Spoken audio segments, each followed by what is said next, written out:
They'd called a myth for centuries, a ghost ship drifting somewhere beyond known space. But now, for the first time in living memory, both humans and aliens agreed on one thing. The black ship was real and it had called them. For humanity, it was the ultimate chance. Generals spoke in private war rooms with the desperate hunger of gamblers holding their last coin, convinced that the black ship was the card that would finally win them the galaxy. On the other side, alien commanders laughed over intercepted transmissions, claiming humans were like children bragging about lifting mountains while their feet still sank in mud. It wasn't just a race to find the ship. It was a battle of pride, and the prize was a right to decide the fate of every star in the war. In the quiet corridors of the Resolute, Commander Nathan Briggs stood in the dim light of the tactical room, watching the transmission repeat for the 100th time. No alarms, no sirens, just a single phrase, clear in every language. The black ship awaits. Enter my war zone. Only the victor may claim me. Briggs didn't trust the words. Anything that could speak to humans and aliens in the same breath was already dangerous. And anything that could challenge them both, well, that was worse. The door behind him hissed open and Lieutenant Kara Holt stepped in, carrying a datapad clutched so tightly it might have cracked.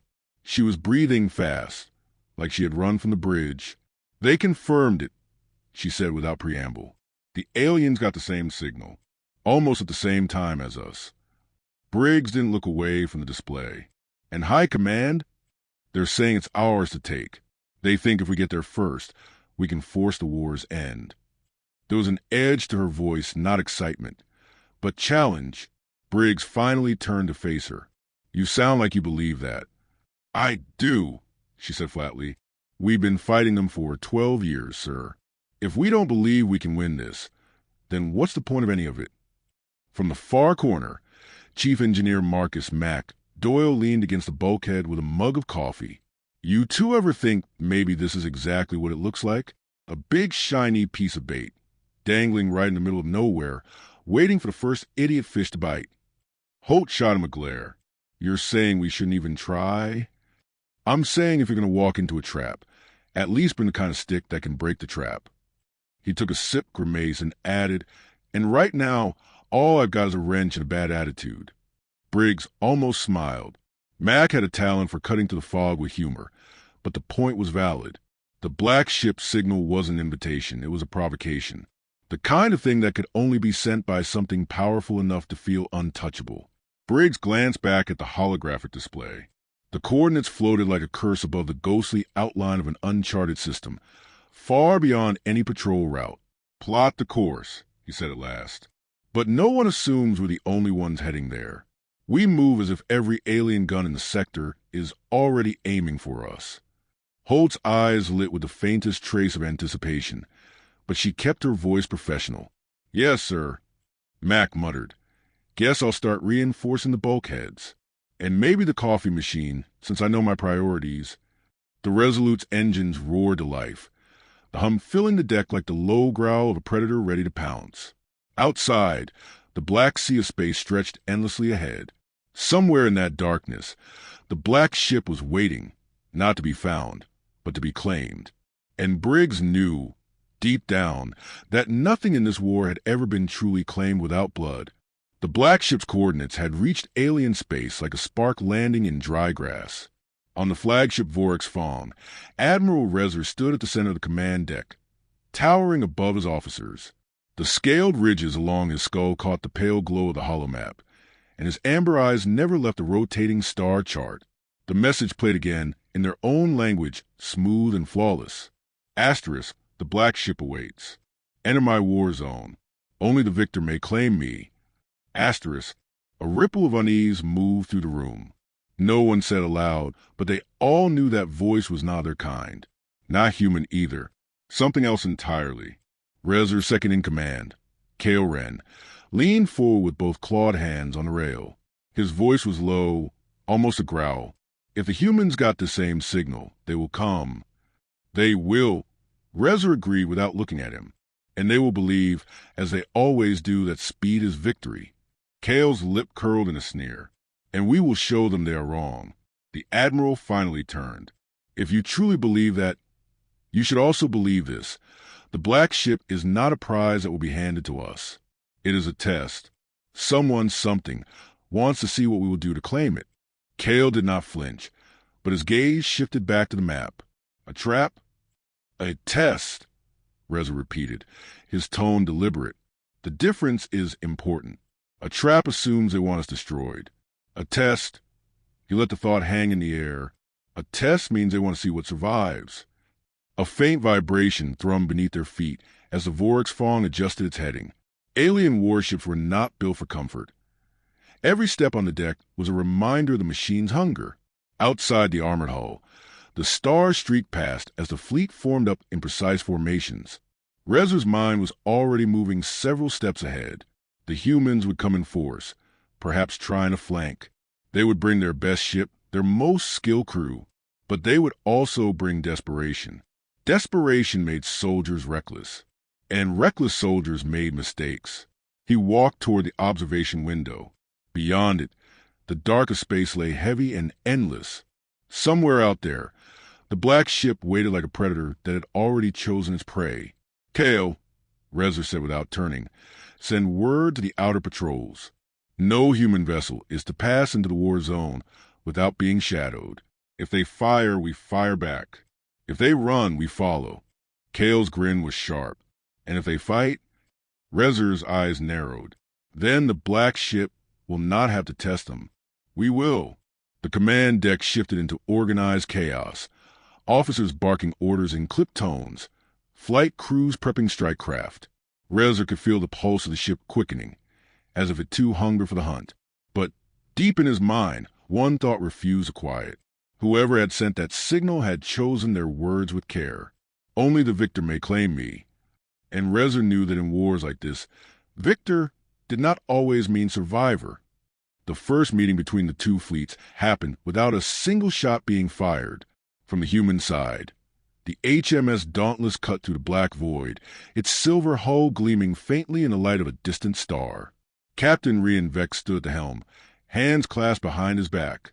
His crew knew him for his calm, for the way he could stand in the middle of a storm and look as if he had been expecting it all along. But today, his eyes had the sharpness of a man who understood the stakes. Before them, barely within sensor range, the alien fleet drifted into formation. No aggressive maneuvers, no energy spikes from weapons, only the cold, patient discipline of predators who did not need to rush. Commander Alara Miles, his second, leaned toward the display. They see us. They're holding their position. They want us to come closer, Rian said, his voice steady. They're inviting us into their shadow before they strike. From the alien flagship Vorax Fong, Admiral Reza watched the same moment unfold. The human ship had not slowed. He admired that, though he would never admit it aloud. Position the forward destroyers in an open wedge, Reza ordered. Let them think we are leaving a path through. Kale Wren's scale brow furrowed. A path to what? To doubt, Reza said simply. They will wonder why we leave them an opening. That wondering will slow their hands when the time comes to fire. Space between the two fleets became a silent chessboard. The humans adjusted course by 2 degrees, testing. The aliens shifted a single cruiser forward, answering without words. On the Dauntless, Rian could feel the tension in the air, an invisible weight pressing on the crew. Every ping of the sensors, every flicker on the display, was another heartbeat in this strange duel. They're watching us, Alara said. Good, Rian replied. Let them. I want them to see we are not here to scare easily. But inside, he knew this was only the beginning. The black ship signal had been a spark, and both sides were now circling like vultures over the same carcass. The first one to make the wrong move would be giving the other the advantage they had been waiting for. The comms officer spoke suddenly. Captain, incoming signal not from the alien fleet. Its unknown origin. Rian's head turned sharply. Put it through. The voice that filled the bridge was not human nor alien, but something layered, as if multiple tones spoke at once. You are both close, yet neither is ready. The black ship does not sail for the impatient. On the Vorax Fong, that same voice echoed through Reza's comms, causing the bridge crew to exchange uneasy glances. Reza leaned forward. Who are you? I am the gate, the voice replied. And the gate does not open for those who do not understand the cost of stepping through.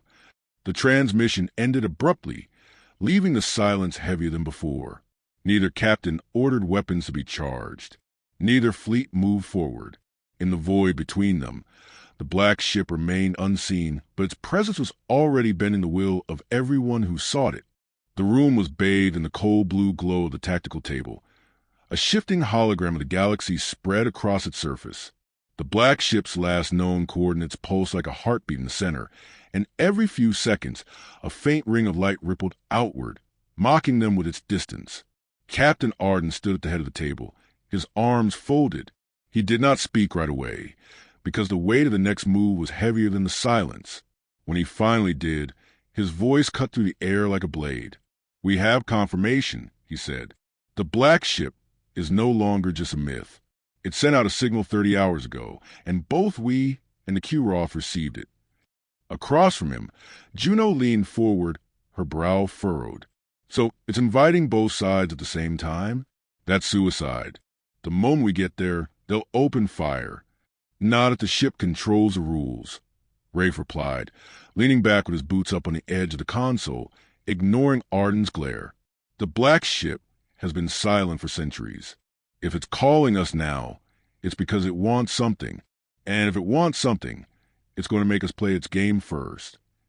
From the corner, the youngest in the room, Mac, was fiddling with the comms tablet. "Maybe it just wants company. You know, centuries drifting alone in space. No friends, just floating. I go a little crazy, too." Juno rolled her eyes. "Mac, if that thing is anything like the stories say, the last thing it wants is to play board games with you." The projection flickered again, showing two vectors converging toward the same point, one human, one alien. Arden watched it, his jaw tightening. "We'll intercept at Vega 7. The black ship will be there in less than 48 hours. We need to get there first." "Getting there first won't matter if they tear us apart the second we drop out of FTL," Juno said sharply. She wasn't afraid to challenge him, but her tone carried more worry than defiance. Rafe smirked faintly. "That's where my plan comes in." "Your plan," Arden said, "involves not dying before we see the black ship. I'm listening." Rafe tapped a sequence on the console, and the hologram shifted, showing a ghostly trail running parallel to the main route. "We ride the edge of the Gallon Rift. It's unstable, but it'll mask our FTL signature. We'll come out right on top of the black ship, before the Kuroth even know we're there." Mac looked between them. "And if the rift rips us apart, then," Rafe said with a casual shrug, "we won't have to worry about the Kuroth anymore, will we?" There was a beat of silence, broken only when Tessa entered from the side corridor, arms full of datapads. She dropped them on the table, scattering several across Rafe's boots. "If we're doing this rift stunt, I need to recalibrate the shield harmonics. The last crew who tried it didn't leave enough wreckage to collect." Mac grinned. "See, this is the kind of motivational talk I live for." Arden ignored the banter, his mind already moving 2 steps ahead. "We move in 6 hours. No delays." He looked at each of them in turn, making sure the order was clear. Somewhere deep in the hull, the engines hummed to life, a slow build that felt like the first heartbeat before war. Outside, the stars were calm and quiet. They had no idea what was coming. The Kuroth command vessel drifted like a dark shadow across the edge of the Vega 7 system. Its hull was plated in jagged obsidian armor, every surface carved with the deep markings of ancient battles. Inside, the air was thick with the low hum of their grav-core engines, a sound that had lulled warriors to sleep for generations. High Commander Vale stood before the star map in his throne-like command chair, long talons curling against the armrests. His eyes, a deep molten gold, fixed on the pulsating beacon in the center of the map. The black ship signal had reached them 30 hours ago, and to the Kuroth, such a call was not an invitation. It was a challenge. "Report," he commanded in a voice like rolling stone. First Strategist Rack moved forward, his movements deliberate. "The human vessel has altered course. They are skirting the Gallon Rift. If they survive, they will arrive nearly the same time as us." Vale's lip curled, exposing the sharp edges of his fangs. Survival is irrelevant. They will be ashes before they touch the black ship. A low rumble of agreement moved through the warriors stationed along the upper decks. But one voice, calm and measured, broke the ripple of approval. "With respect, Commander," said Squad Tactician Ira, her smooth crest gleaming under the dim light. "Destroying them before reaching the black ship may not serve us. The ship's signal is selective. I believe it will not reveal itself to those who arrive drenched in fresh blood. It seeks those who prove themselves worthy." Vale's gaze snapped to her. "Worthy? You speak like the humans do. Ira, the black ship is a weapon. It will obey whoever claims it." Ira did not flinch, though many would have under his stare. "And if it is not a weapon, Commander? If it is something older, something that does not bend to conquest? We must not assume it will choose us simply because we take it by force." Silence stretched across the bridge. Finally, Vale leaned forward, his claws scraping the armrest in thought. "Very well, let the humans approach. But the moment the black ship's allegiance is ours, we erase them from the stars." On the viewing pane, the stars shifted as the Kurov vessel adjusted course, its massive frame gliding silently toward the beacon.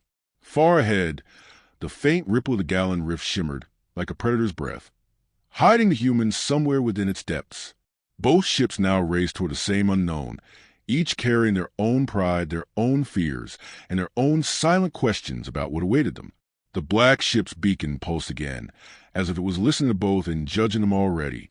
The Gallon Rift had always been a graveyard, a twisted labyrinth of collapsed star remnants, dust storms, and gravitational traps that tore careless ships apart.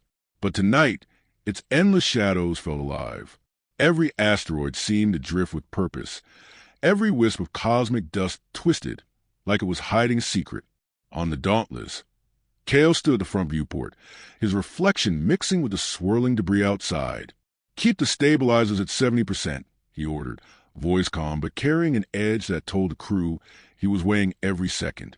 Lien tapped the control panel beside him, eyes darting to the erratic readings. 70% might not be enough if the rift's gravity spikes again. "That's why we're not going 80, Kale replied without looking at her. "Too much thrust, and the rift will treat us like a comet begging to be shattered." Draven, leaning against a bulkhead with arms crossed, muttered, "This place smells wrong." "It's a vacuum, Draven," Lien said, rolling her eyes. "No smell." "I know what I mean," he said sharply. "It's in the air and the metal. Like the rift knows we're here, and it's listening." Kale glanced back at him. "You're not wrong." Before anyone could ask what he meant, the proximity alarm chimed once, a dull, singular note instead of its usual rapid series. Lien frowned. "That's odd. It's not reading a collision course. It's reading a presence." The viewport flickered, and through the haze of drifting stone, a distant light appeared. Not a star, not a flare.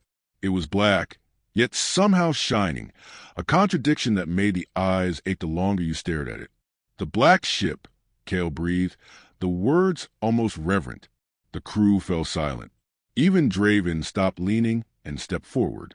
The ship was massive, yet the rift's shadows coiled protectively around it, as if the void itself was keeping it hidden. Its hull seemed to drink in the surrounding starlight, only releasing it in strange, pulse-like glimmers.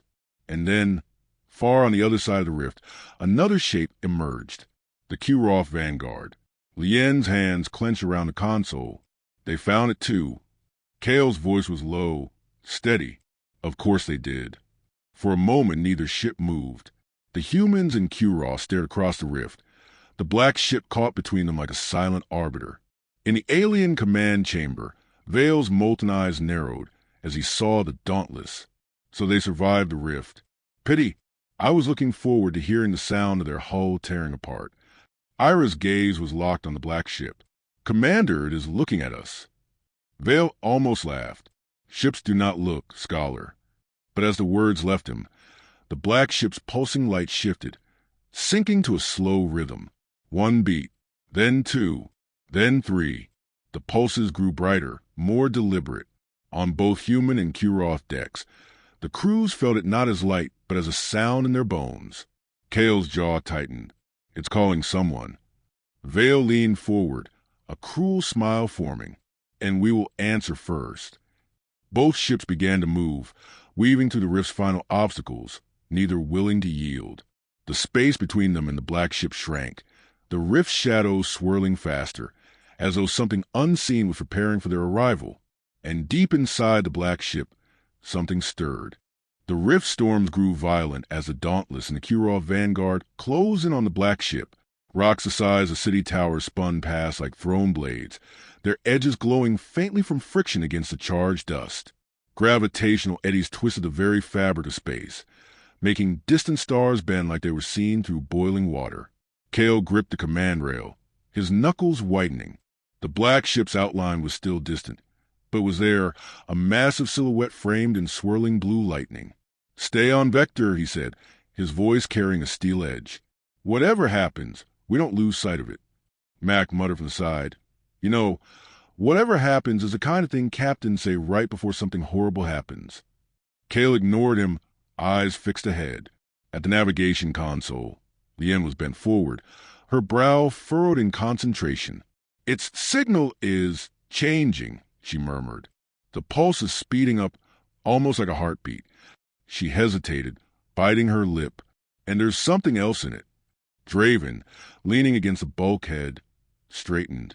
"Something else." "Like voices," she said, barely above a whisper. "Not one voice, but hundreds, all whispering at the same time, not words I can translate, but I feel them, like they're talking through me."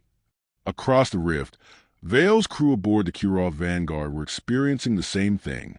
Ira, usually composed and unreadable, tilted her head unnaturally, as if listening to a sound no one else could hear. Her molten eyes lost focus, their glow dimming.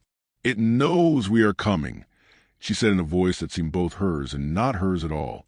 "It remembers us." The black ship's hull began to change, not physically shifting in a mechanical way, but warping. Shapes appeared where there had been nothing, like folds in reality itself. Panels that were not panels peeled away into voids that looked deeper than space.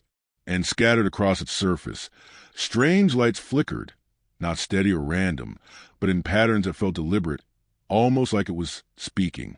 Kale's breath hitched as a strange coldness coiled in his chest. Without warning, a pulse of something unseen passed through him. It was not heat, not electricity, not fear, but something more fundamental. He knew the black ship had just looked at him, not at the Dauntless, not at the humans in general, but at him. Lien's fingers froze over the controls. "Captain," he turned to her, but before she could finish, the black ship pulsed again, and the rift screamed. It was not a sound. It was a sensation that crawled into every mind, bypassing the ears entirely. The asteroid field froze mid-spin. The endless dust spirals halted as if caught in glass. The violent gravitational surges went silent. A perfect, impossible stillness swallowed everything. Kale glanced around in disbelief. Even the ship's instruments showed flat lines across the board. No movement, no drift, no pull. Then, in that dead silence, a single word formed inside every mind, human and alien alike. "Choose." The word was not heard.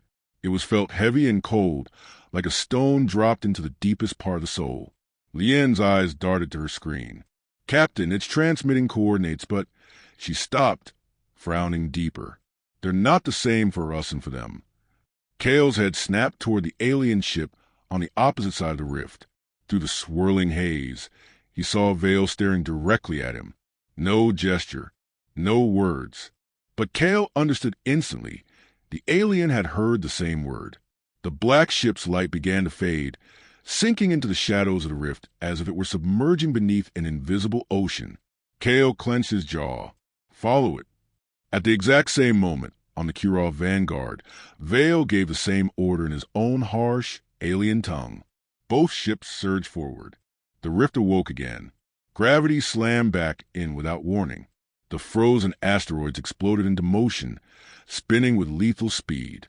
A deep, low vibration rolled through space, too low to hear but strong enough to rattle the bones. Something moved within the rift's darkness, something far larger than the black ship itself. its shape barely hinted at by shifting shadows. And as the Dauntless and the Kirov vanguard raced side by side toward the fading light, every crew member felt the same thing in their chest. They were no longer chasing the black ship. The black ship was leading them.